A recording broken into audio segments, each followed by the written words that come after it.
Chinese filmmaker Vivian Qu was thousands of miles away and a couple years in advance of the current. And yet, the film's theatrical release couldn't be more timely with its overarching themes of power, corruption, and gender-based violence as seen and experienced by young girls. The only film by a female director selected in competition at the 2017 Venice Film Festival, Angels Wear White follows Mia, a young hotel worker in a small beach resort town who witnesses the sexual assault of two middle school girls by a high-ranking police official. An entrenched web of forces is in place to protect the official, as females throughout the narrative, Mia, the girls, the hotel receptionist, and an attorney trying to get justice, are continuously thwarted or presented with impossible choices to change their circumstances. You cannot control what other people think or how they look at films, so you need to have a unique voice. The film's slyly anti-authoritarian message is impressive in its quiet power, particularly as it came out of the highly controlled and often censored Chinese media environment. Shot by frequent Dardennais DP Benoit Dervaux, it embraces the washed-out palette of its seaside setting, and is framed in such a way that we feel how each character is trapped in their own reality.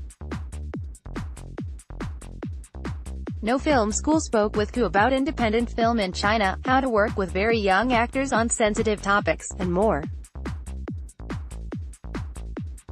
No Film School, is there an independent scene in China in terms of other filmmakers making independent work and audiences to view it?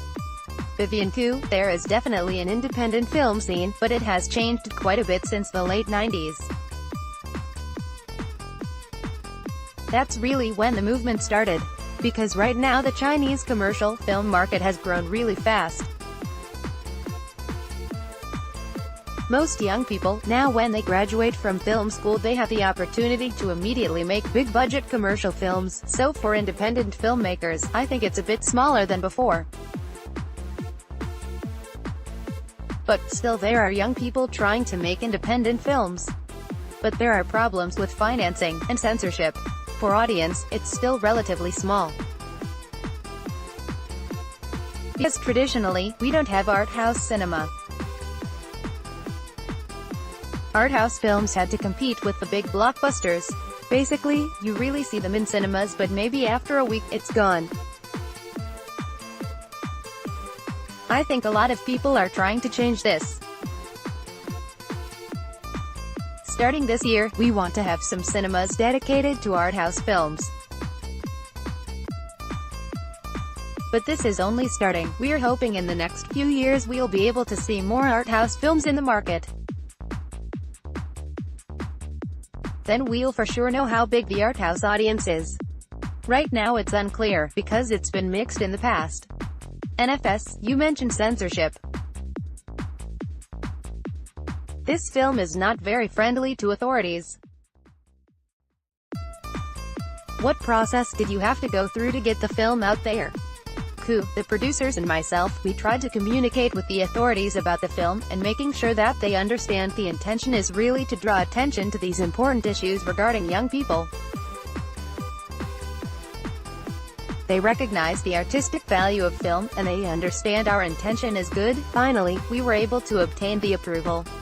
We're very happy that it happened. Right now we are looking forward to releasing the film in China. But we'll see how it is received. I have many female characters in my film, but to me they're just one woman. NFS, I interview a lot of filmmakers. Everyone says, you have to tell the story that only you can tell and that you feel that you need to tell right now. Why did you feel that this was the story you needed to tell right now? Qu, because I've been paying attention to these kinds of cases, situations where young girls are assaulted, and also sometimes when young teenagers participate in some kind of crime. I think it's a problem today happening in China, because of the fast development. Our young people are somewhat left behind because their parents, they tend to move to different cities to work, to make money, but leaving the children in the care of the grandparents or sometimes nobody. So to me, we are paying a huge price on the development of the country. We are only beginning to see problems with this younger generation. This really concerned me, and I felt I really need to talk about it. NFS, one thing that impressed me about the script is that I felt very sympathetic with all of the female characters, even if I wouldn't have made the same decisions that they made. How did you go about writing a script where your audience would feel for all of these different characters? Qu, I have many female characters in my film, but to me they're just one woman. Because I think as women growing up in China, but perhaps in the world too, but I'm sure it's in slightly different ways, I think the limitations that we encounter are still more than the choices that we are given. One character can certainly become another, but by making a certain choice. For example, the schoolgirl could become the migrant girl if she decides to run away from home. The migrant girl who worked in the motel, she could become the receptionist if she decides to stay there, instead of running away again. I think these are all choices that they at one point make. It will take them to one another, and they could become mirrors. Also, just the very fact that one is a victim, another could be a witness, and their roles are interchangeable. Because one day you can be only a witness that had nothing to do with this, but another day you could be the victim. I tried to make all these characters relating to each other, so perhaps that's why. NFS, I never thought about womanhood quite like that, that we could all be interchangeable if we just made different choices. Qu, yeah? I think the limitation is still very, very strong even though we are in the 21st century.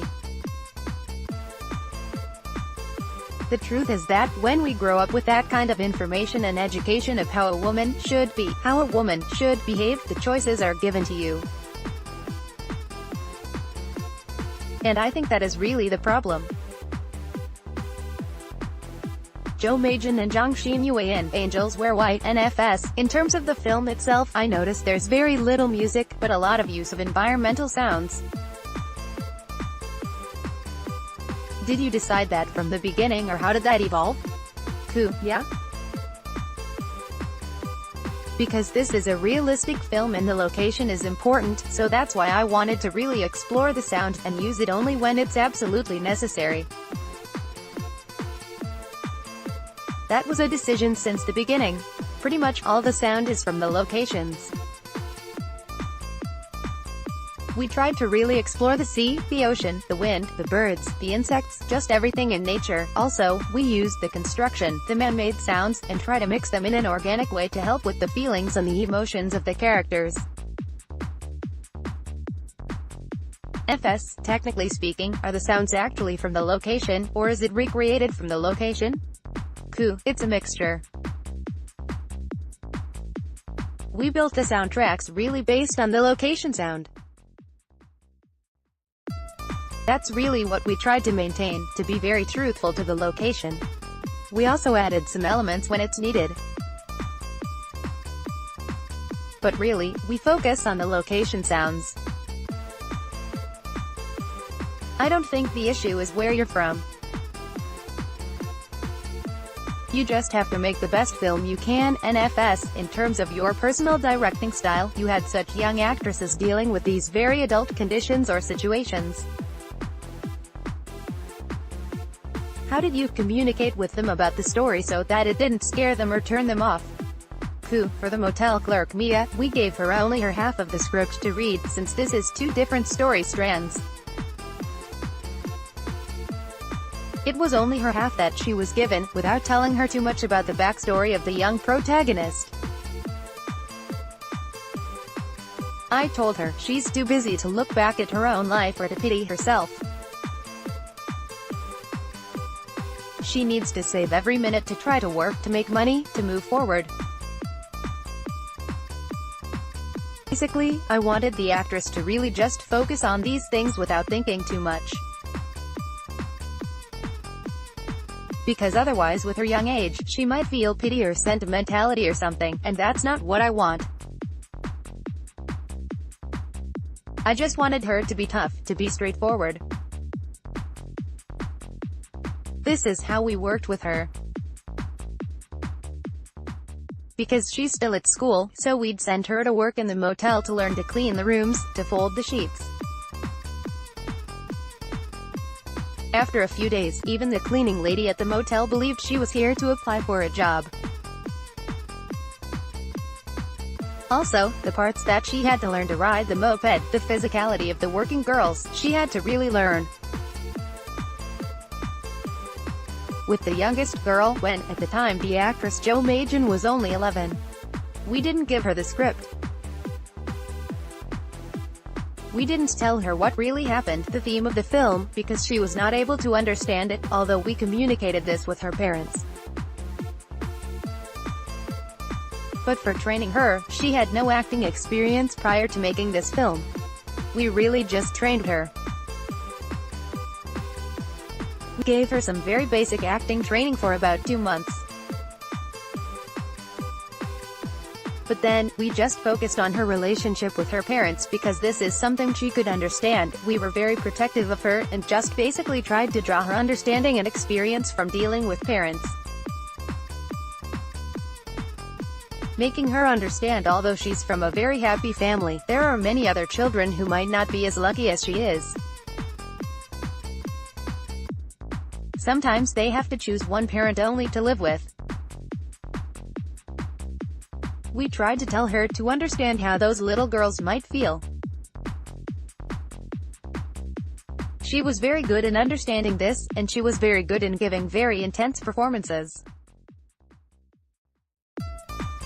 Also, the actress who played her mother, we asked her to come into the crew early on to spend time with her, really living like mother and daughter. The scenes with her, although very intense, very difficult, she was very quick to get into. Jo Majan in Angels Wear White, NFS. A lot of our readers are outside of the US or Europe and would probably be interested in hearing your advice on how to get attention in those markets if you are from somewhere else. What advice do you have for other filmmakers who are trying to break out of their country? Qu: I don't think the issue is where you're from. You just have to make the best film you can.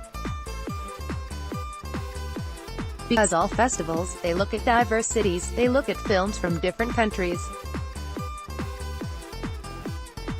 For example, I heard Venice this year they looked at 2,000 films from all over the world. There's no boundary, so to speak. It's not just American films that get noticed. You cannot control what other people think or how they look at films, so you need to have a unique voice, unique language, and really make strong stories.